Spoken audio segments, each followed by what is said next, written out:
의 신경진 특파원이었습니다.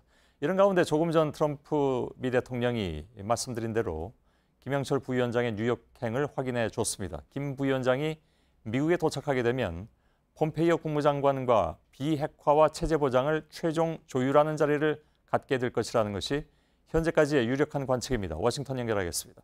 정효식 특파원, 먼저 트럼프 미 대통령의 트윗 내용부터 좀 살펴보죠.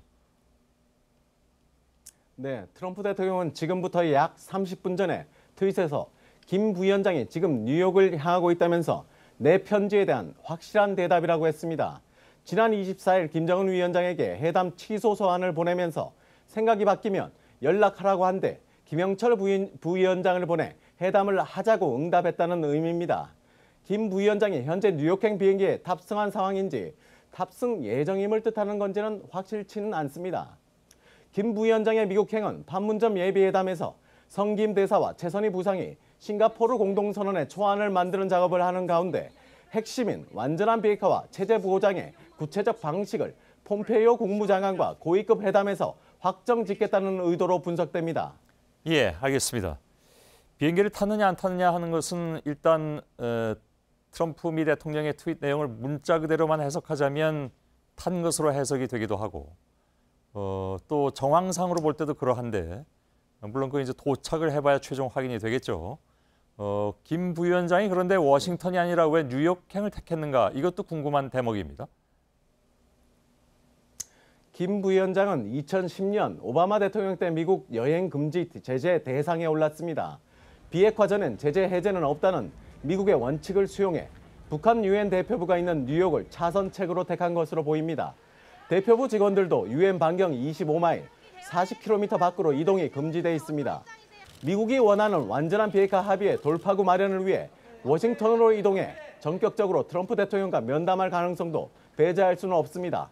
트럼프 대통령으로선 비핵화 합의 없이 김정은 위원장을 만나는 위험 부담은 피하고 싶은 시나리오이기 때문입니다. 예, 결국 핵심은 영구적 비핵화, 또 영구적 체제 보장의 교환, 이것으로 좁혀지는데 폼페이오 장관이 북미 합의를 조약화하겠다고 의회에 보고한 점, 이것은 큰 의미가 있어 보입니다.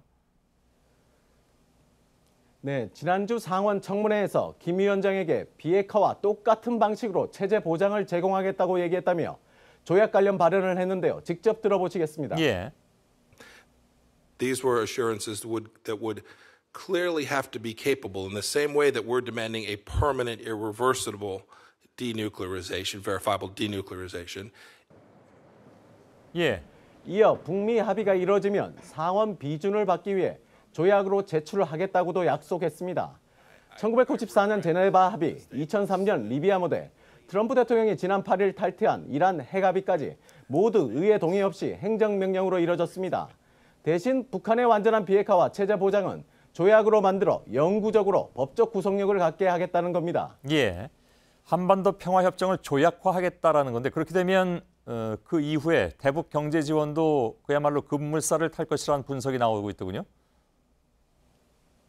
네, 북한이 지금까지 IMF, 세계은행 등으로부터 금융 지원을 받지 못한 건 사실 최대 이사국인 미국의 제재로 회원 가입을 하지 못했기 때문입니다. 미국과 평화 조약을 맺게 되면 IMF 등 회원 가입 승인도 급물살을 탈 수 있습니다. IMF는 북한에 대한 지원이 가능하냐는 JTBC의 질의에 비회원국에도 기금 제공이 가능하다며 기술 지원이나 교육 훈련 형식의 비금융 원조로 기금을 제공한 사례가 있다고 밝혔습니다. 예, 알겠습니다. 워싱턴의 정효식 특파원이었습니다.